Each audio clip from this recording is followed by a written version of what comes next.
You're not planning on dying anytime soon, but that doesn't mean it's not a good chance for you to take a look at what your plan is and what will happen. Hi, I'm John Strohmeyer with Strohmeyer Law, and today we're talking about stress testing your estate plan. The problem is that many people have their plans put in place once and treat it as though it's fine. It's like a couch they bought that one time for their house, and it'll work in the house they have now. It'll work in the house they have 5 years from now, and it'll probably work in the house that they have 20 years from now. The problem, though, is we always want to be taking a look at this to make sure we know, does this plan work? What happens if you die? What happens if you're incapacitated? And once we know what will happen when those two situations occurs, taking a look and saying, is this what you want to happen? If it's not what you want to happen, there's no better time than now to start taking a look at things and making those changes to ensure that your plan, whatever that might be, gets carried out. I'd like to say that in doing this for over a decade, nobody has ever asked me to help them create a mess. And so what we're looking at today is how can we avoid those messes now by running through our plan and seeing what will happen. So let's start with the assumption that your estate plan really isn't a set it and forget it. It's like flying a plane. The plane takes off and we aim to wherever that destination is going to go.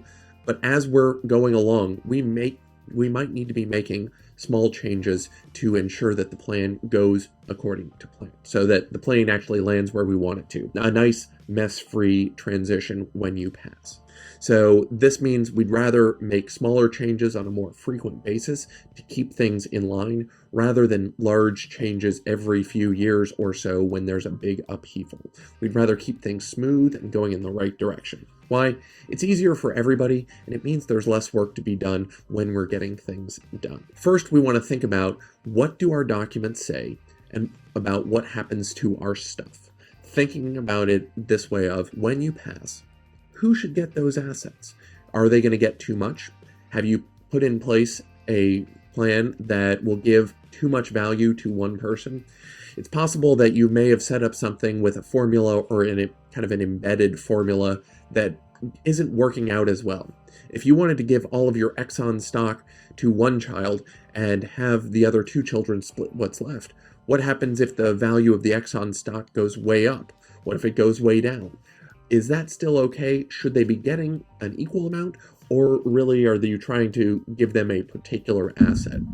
I've seen it before where a client wants to leave the family business to one child and then have the other children basically split whatever is left. That's fine, and there's nothing wrong with doing the plan that way, but we always want to make sure as we're going along that the value that is being transitioned is going to be equivalent. We don't want to make bigger problems for the family by having the child who's getting the business get too much in value, or the child who's getting only the business perhaps get nothing in value because the company went out of business. Either way, we want to be taking a look at it to make sure that everybody's getting an appropriate amount. Next, we want to make sure that for whatever documents we're going to be following, we know where we can find the originals. Part of the plan is making sure we know which documents are going to be in charge and will be guiding our decisions. So we want to make sure that we know where they are and we can find them when we need them. There are going to be a lot of people who want to see the originals, and so we want to know where and how to find them when we need them. Step 3 in this stress test, can they find your assets? Is there a good list? Now is as good a time as any to make sure that you've got a good list of all your assets so people know where to find things when you pass. There's not a central repository of knowledge on things like life insurance and annuities, so if they can't find it, there's a good chance that they're going to not find it. So you want to make it as easy as possible for them to find it. While we're thinking about finding missing assets, we also want to take the time to claim any unclaimed property that may be held by the state. We routinely check for this when we have new clients come in, not only for estate planning, but also for probate. Why? It's a good check just to make sure we know who and what is out there to ensure that we can grab all of those assets. Look, if you have something that's wound up in the state's unclaimed property depository, that's your property. You should go ahead and grab it. If while we're looking at things, we want to make sure that we know what's in there, and so we can grab that as well. Finally, How are people going to react to this plan? When you go through the plan, you want to start thinking about the personalities involved.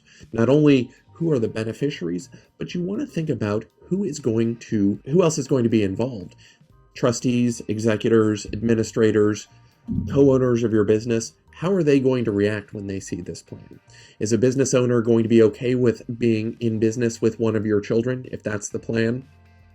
Will your company documents allow for you to transition your interest to a trust for your spouse's benefits? When you look at all of this, it's important to know what's going to happen and how are the people going to react. Because if we can anticipate what those reactions will be, we can start thinking about ways to make it easier for them to either let them know now, to avoid a problem later, or maybe we want to change the plan to avoid that problem all the way. So in thinking of these questions, we're always going to take a look at, do we stay the course? Once we've taken a look at it, 1, we can stay the course. 2, we can make some incremental changes. Or 3, we may even need to scrap the whole plan and start over. All of this is going to say we need to look at things and know what's going to happen. Now, when people say, when should I be doing this? Well, it's something that should be happening on a regular basis. Once you know what your plan is, you can bring it up and think about it at any time to know what can and should be happening. Beyond that, there are some rules that I tell my clients of when they should be looking at their plans and when they should be making any sort of changes. Reason number 1 to change your plan, if you have new people who are going to be a part of your plan, that's a good reason to come in and get things updated. Now, this can be you've got somebody who's a better person to serve as an executor or a trustee or one of your agents under a power of attorney. It could be that you've got somebody who's going to take better care of your children if you're not there to do that, and you want to make sure and update those names. Likewise, the flip of this is if there are people who need to be taken out of your plan, either because they should no longer receive a gift, or you want to make sure that they're not named as a fiduciary to manage assets. For whatever reason. You may have named your parents and it's just no longer feasible for them to be the person in charge of your plan if you pass. So not only people coming into your life who should be a part of your plan, but also people who are leaving your life for whatever reason, we need to make sure that they're taken out of the plan. Finally, if you have had any significant change in your assets, that's always a great time to review the plan to see if anything should be different. So this is not going to be, I bought 5 new shares of Exxon stock and I want to make sure that that gets updated. That value probably hasn't changed much in terms of your overall plan. But this could be, I received a substantial inheritance from my parents. We need to make sure that we're not missing some tax opportunities with this. It may also be, our assets have gone down. We're in retirement and we're spending less, and we want to make sure that we are giving the right amounts to the right places. It may also be that if your tax planning is multiple years old, you want to think about how can we make sure that we're sending assets in the right place. One of the problems with tax plan wills from 10 to 15 years ago is that they assumed that the exemption amount was much smaller than it is now. The problem that was being solved for is we wanted to send most of the assets to the surviving spouse using a marital deduction clause. But now the exemption is currently $11.7 million, and with that looking to stay high for at least the next few years, that may mean a substantial portion of the assets skips the surviving spouse and goes somewhere else.